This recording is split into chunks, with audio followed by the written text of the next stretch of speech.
नमस्कार दोस्तों, विद्यादीप में आपका स्वागत है। दोस्तों, अब तक हमने प्राचीन भारत के इतिहास को क्रमबद्ध और विस्तार से समझा। आज से हम इस सीरीज में आगे बढ़ते हुए मध्यकालीन भारत के इतिहास की शुरुआत करेंगे। तो चलिए इस कहानी की शुरुआत करते हैं। देखिए, भारत में मुस्लिम आक्रमणों को हम दो हिस्सों में देख सकते हैं। पहले आए अरब और उनके बाद आए तुर्क। हम दोनों को एक एक करके समझेंगे। तो कहानी शुरू होती है अरबों से, जिन्होंने भारत पर पहला सफल मुस्लिम आक्रमण किया था। उनका पहला निशाना बना सिंध का इलाका। आज ये भले ही पाकिस्तान में है, लेकिन उस जमाने में ये भारत की एक बहुत ही जरूरी सरहद हुआ करता था। लेकिन एक बात साफ समझ लीजिए, सिंध पर कब्जा करना अरबों के लिए कोई आसान काम नहीं था। असल में उनकी कामयाबी की कहानी असफलताओं से शुरू होती है। पहली कोशिश 711 ईस्वी में उबैदुल्ला के नेतृत्व में हुई, जो पूरी तरह नाकाम रही और वो युद्ध में मारा भी गया। इसके फौरन बाद बुदैल के नेतृत्व में एक और सेना भेजी गई, पर नतीजा फिर वही रहा, हार। ये दो शुरुआती नाकामियां थीं, जिसने तीसरे और सबसे बड़े हमले के लिए मंच तैयार कर दिया था। और फिर वो साल आया जिसने इतिहास का रुख ही मोड़ दिया, 712 ईस्वी। इस बार सेना की कमान थी मोहम्मद बिन कासिम के हाथों में और उसका तीसरा अभियान आखिरकार कामयाब हुआ। उसने सिंध के शासक राजा दाहिर को एक बहुत ही निर्णायक लड़ाई में हराया, जिसमें राजा दाहिर वीर गति को प्राप्त हुए। ये भारत पर पहला सफल मुस्लिम आक्रमण था और इसीलिए ये तारीख 712 ईस्वी इतिहास में इतनी ज्यादा महत्वपूर्ण है। सिंध पर जीत के बाद कासिम रुका नहीं, बल्कि उसकी हिम्मत और बढ़ गई। अगले ही साल 713 ईस्वी में वो अपनी सेना लेकर आगे बढ़ा और मुल्तान पर भी कब्जा कर लिया। मुल्तान उस जमाने में अपनी दौलत की वजह से सोने की नगरी कहलाता था। इन जीतों के साथ ही मोहम्मद बिन कासिम ने भारतीय उपमहाद्वीप में पहली बार मुस्लिम शासन की नींव रख दी। देखिए, जब भी कोई नई शक्ति किसी जगह पर कब्जा करती है, तो वो सिर्फ जमीन नहीं जीतती, बल्कि अपने साथ अपने नियम कानून भी लाती है। अरब आक्रमण के साथ भारत में एक नई प्रशासनिक व्यवस्था भी आई और इसी के तहत मोहम्मद बिन कासिम ने भारत में पहली बार जजिया नाम का एक टैक्स लगाया। एक ऐसा टैक्स जिसकी गूंज आने वाली कई सदियों तक सुनाई देने वाली थी। आइए समझते हैं कि ये क्या था। तो आखिर ये जजिया कर था क्या? अगर सीधे साधे शब्दों में कहें तो ये एक तरह का सुरक्षात्मक कर था। ये उन लोगों से लिया जाता था जो मुस्लिम राज्य में रहते थे पर मुस्लिम नहीं थे। इसके पीछे का विचार ये था कि जो लोग शासक का धर्म नहीं मानते, वे अपनी और अपने धर्म की सुरक्षा के बदले ये टैक्स देंगे। हाँ, लेकिन ये टैक्स हर किसी पर लागू नहीं होता था। मोहम्मद बिन कासिम ने 5 तरह के लोगों को इससे पूरी तरह बाहर रखा था। इनमें शामिल थे बच्चे, बूढ़े लोग, महिलाएं, विकलांग यानी दिव्यांगजन और ब्राह्मण। इन समूहों से ये कर नहीं वसूला जाता था। भारत में जजिया कर की कहानी बहुत लंबी और उतार चढ़ाव भरी रही है। इसकी शुरुआत, जैसा हमने देखा, 712 में कासिम ने की। फिर सदियों बाद तुगलक वंश के शासक फिरोज शाह तुगलक ने एक बड़ा बदलाव किया। उसने ब्राह्मणों को जो छूट मिली हुई थी उसे खत्म कर दिया और उन पर भी ये टैक्स लगा दिया। फिर आया मुगल दौर और 1564 में सम्राट अकबर ने अपनी सुलह कुल की नीति के तहत इसे पूरी तरह से खत्म ही कर दिया। लेकिन कहानी में एक और ट्विस्ट था। बाद में औरंगजेब ने इसे फिर से लागू कर दिया और आखिर में 1720 के दशक में मोहम्मद शाह रंगीला के शासनकाल में इस टैक्स को हमेशा हमेशा के लिए खत्म कर दिया गया।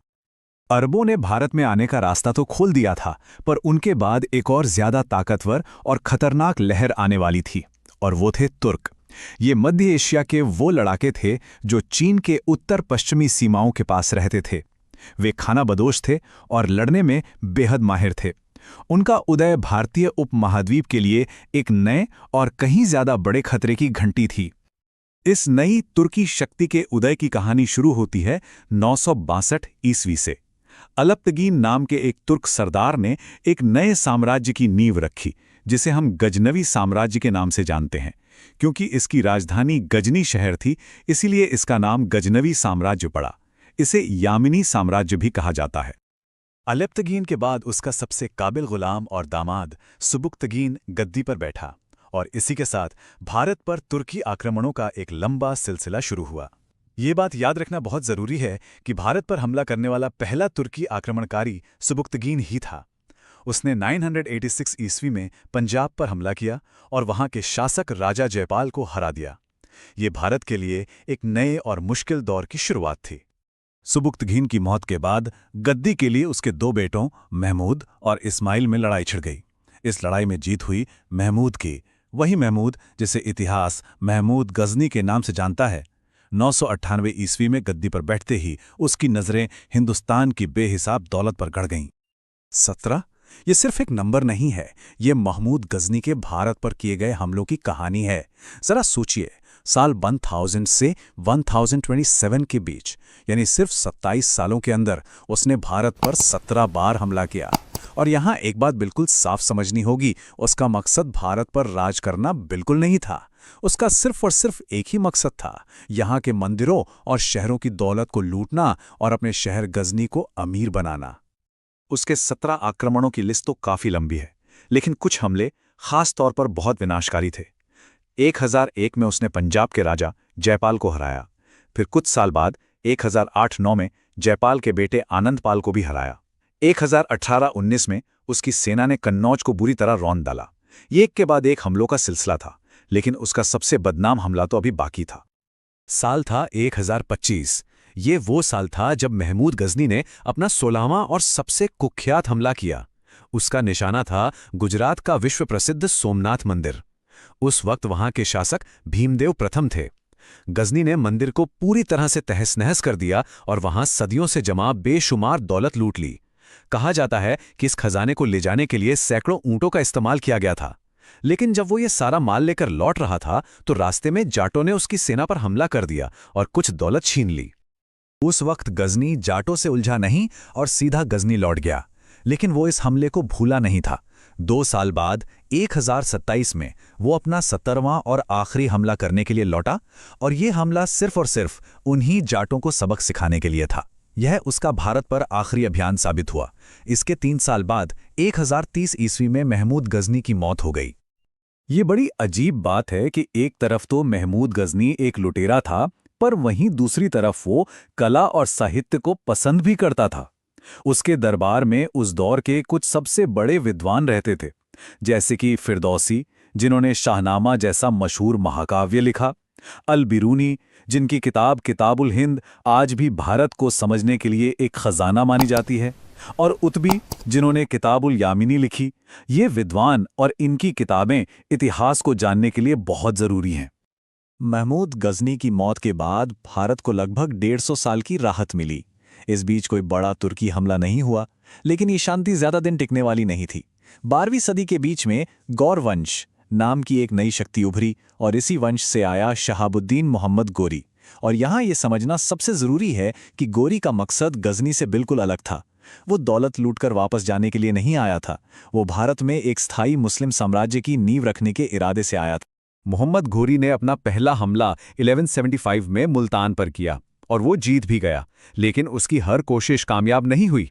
3 साल बाद 1178 में जब उसने गुजरात पर हमला करने की कोशिश की, तो वहां के शासक भीमदेव द्वितीय ने उसे बुरी तरह से हरा दिया।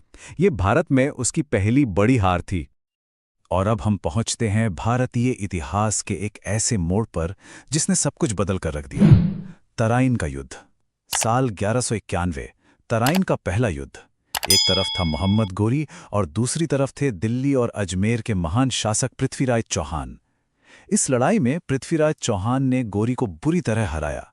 गोरी अपनी जान बचाकर भाग निकला, लेकिन वो इस हार को भूला नहीं।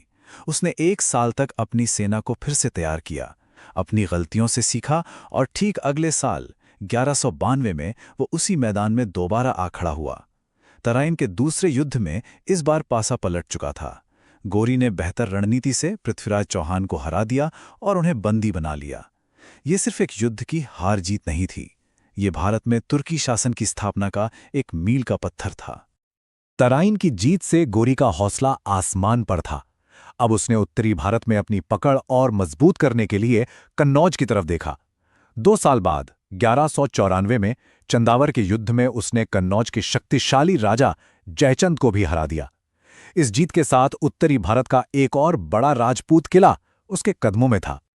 गोरी की रणनीति सिर्फ जीतने की नहीं थी, बल्कि जीते हुए इलाकों पर कब्जा बनाए रखने की भी थी। वो खुद भारत में नहीं रुका, बल्कि उसने अपने सबसे भरोसेमंद गुलाम सेनापतियों को यहां की जिम्मेदारी दे दी। इनमें सबसे खास था कुतुबुद्दीन ऐबक, जिसने पश्चिम में अजमेर से लेकर बुंदेलखंड तक जीत हासिल की। दूसरा था बख्तियार खिलजी, जो पूर्व की तरफ बढ़ा और बिहार और बंगाल को जीत लिया। दुख की बात है कि इसी बख्तियार खिलजी का नाम बिहार के महान नालंदा विश्वविद्यालय को नष्ट करने के साथ भी जोड़ा जाता है। मोहम्मद गोरी का भारत में आखिरी अभियान 1205 ईस्वी में पंजाब के खोखर जाटों के खिलाफ था। इस अभियान के बाद वो वापस गजनी लौट गया और उसने भारत में अपने जीते हुए विशाल प्रदेशों का गवर्नर अपने सबसे वफादार गुलाम कुतुबुद्दीन ऐबक को बना दिया, और यहीं से भारत में एक नए युग की नींव पड़ी, जिसे हम दिल्ली सल्तनत के नाम से जानते हैं। इसी प्रकार की उपयोगी वीडियो देखने के लिए जुड़े रहिए विद्यादीप के साथ। दोस्तों, अगली क्लास में हम मध्यकालीन भारत के अगले महत्वपूर्ण चरण को विस्तार से समझेंगे। वीडियो देखने के लिए बहुत बहुत धन्यवाद। यदि आपको वीडियो उपयोगी लगा हो तो वीडियो को लाइक करें, चैनल को सब्सक्राइब करें और अधिक से अधिक लोगों को शेयर करें। यदि आप चाहते हैं कि इस प्रकार के वीडियो और बनाऊं तो कमेंट सेक्शन में नेक्स्ट पार्ट जरूर लिखें।